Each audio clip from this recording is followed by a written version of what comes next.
Yeah, let's get into some positives. You Yeah, hit on one of mine. It's definitely the defense. right. Playing on the road is never easy. Took the crowd out of it. They were really able to dominate really the line of scrimmage. They were able to have their way with the Illinois offense. And listen, the Illinois offense has struggled all year. I take it with a grain of salt, but the defense, just in terms of confidence with what Michigan was able to do the week prior, they needed a game like this. Didn't really matter who we played. They needed to get that confidence back, and they didn't come out afraid. And that was one thing that Tony White was emphasizing, like, play with your hair on fire, don't play to lose, just play to make plays. And that's what they did. Yep. They were no fear of failure, all those coach speak things. So that was a very good positive for me. Just on the defensive positive, what did you see? I just think that like it starts up front. You see these dudes winning each and every rep pretty much on the defensive side of the ball. You got to give Unless them they're their getting props. held. Yeah, I mean, unless they're being held, but I mean, they come out after that first drive, after the goal line stop, and let's look. Their next, okay, it was 3-play. The Illinois' next drive after we got a field goal, 3-play, 3-and-out punt, 3-and-out punt, 3-and-out punt. So the next three drives, 3-and-outs, punts, and then they had the touchdown drive, which was a 5-play, 76-yard drive. I think just overall, the defense played really well. They held them to 7 points. They held them to 21 yards rushing. Yeah. I mean, like, that's insane. So, I mean, props to the defense. And it's weird to watch because I say it's weird to watch because the last time Nebraska had a defense that was this good, it was Ndamukong Suh down there as the defensive line, and he was just the dominant force of that defense, of course. But this defense, there's not one guy who you look at and you're like, oh, that's the guy. It's a unit. It's the most unit It of a is. defense that we've It seen is. here There's in a no long time. superstars on there Right. that are going to be first round draft picks. And Right. I mean, well, as of right now. Yeah, but maybe some freshmen. I mean, maybe some freshmen. Yeah, Uman for sure. Mielen. Yeah, Yeah. Uman Mielen looks really good as a freshman. Yeah, but there's no consensus like first round draft picks as we sit right now. No doubt about it. In this next Yeah. draft. Yeah. So, but yeah, no, defense definitely held up. Another positive is just getting the win on the road. Yes. We haven't had a lot of road wins, especially Illinois. We've had a really hard time at Illinois, playing yeah. Illinois the past couple of years. They were on a 3-4 game win streak on us. Yeah, 3 or 4 games. So I yeah. mean, that's a big the good job putting the brakes on that thing because look, Yeah. I mean, when we first joined the Big Ten, like Wisconsin was giving us problems, Michigan State would give us problems, like some of these teams would give us problems that like make sense. But Illinois was a win. Those first 4 or 5 years in the Big Ten, Illinois was a win. Yeah, and the last 4 or 5 years, I mean, last year I went to the Illinois game and everyone was chunking it down as a loss when we were walking into the stadium. Crazy. I mean, look, Illinois had a really good team last year. They lost a lot of key pieces on defense. They lost their defensive coordinator, who's a head coach now. So there's a lot of losses on that team, and Illinois is not the type of program that can just reload like these other programs. So they may be having a down year this year, but nonetheless, we went into their house on a Friday night game and sort of almost reversed the hex that was the 2021 Illinois game. And I think that's an important thing to do because college football, I mean college sports in general, but college football is a momentum game and it's a mental game a lot of the way. So little things like that, they count, getting over those little obstacles, those little humps, when we watch March Madness, Dad always says whenever we're watching these games and the team's coming back in March Madness, you just got to get over the hump. They just got to get over the hump, and that's where Nebraska sort of is right now. Just got to get over the hump because if they do, there's momentum coming. Now, with your point about it being a road game, I agree. It's important to get road wins, but we now have 2 winnable home games coming up here against 2 Big Ten opponents, Northwestern and Purdue.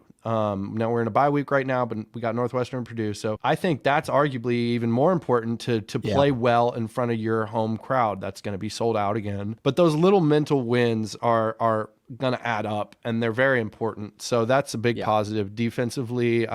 Also, the play that I don't remember who made the tackle. I think it was maybe Mekhi Bayer, but the tackle for the fumble that landed in Tommy Hill's arms. Do you know who made the tackle?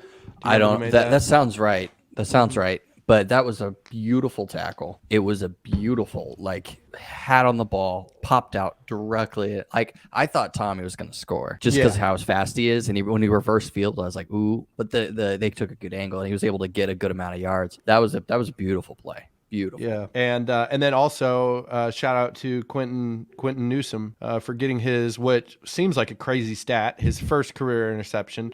I mean, Newsom's been playing for Nebraska for a long time. Yeah. I mean, this is the third year where he's been featured as prominently as he is being featured. I mean, he was a big part of that 2021 defense, and he's been a big part of the defenses the last 3 years, really. So that's at cornerback, I believe, most of that time. There was times where there were substitutions, I believe, where they were moving him around, but for the most part, he's played cornerback. And to be the Big Ten caliber cornerback that he is, and for that to be his first interception is pretty crazy. Good play, I mean, but the ball was thrown right to him. So I mean, he was in position, and so you can't discount that. Dude was in position, right in the passing lane. Ball was thrown right to him, so good on him. Our defense is getting some takeaways. We've had 6 takeaways in the year, which puts us like 11th in the Big Ten, but 3 of them were this last game. So the turnovers are a positive. That's my point. Yeah. We're starting to get turnovers. 3 in one game versus 6 on the whole year, including those 3 in one game. So there you go. And that's going to be important moving forward. Gonna have to keep being ball hawks. If you're playing Madden, you got to change your settings to play ball and aggressive. But yeah, any other positives you can think of? I mean, Tristan Alvano, 2 for 3. Getting a little confidence there. The one miss was arguably not his fault. The hold, the snap was a little off. The hold was way off.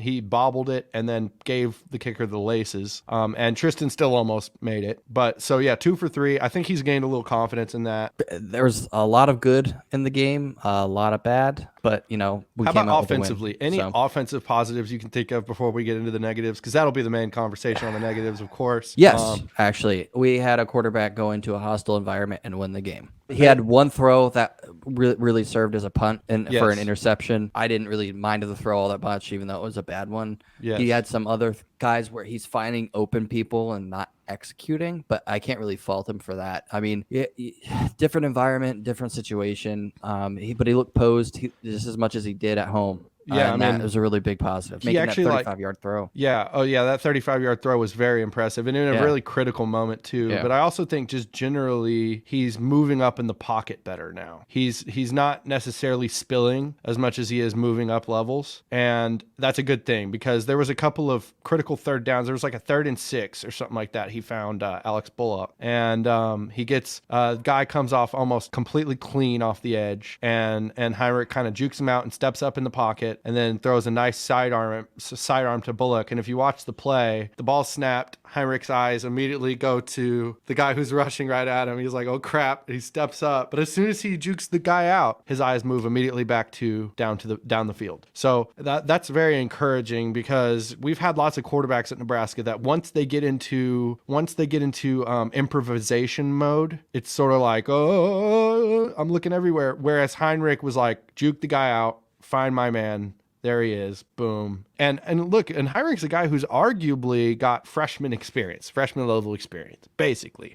Because, I mean, he's been here for 3 years. That counts for something, being in a college program for 3 years. But as far as live game reps, I mean, he was basically tossed to the side last year.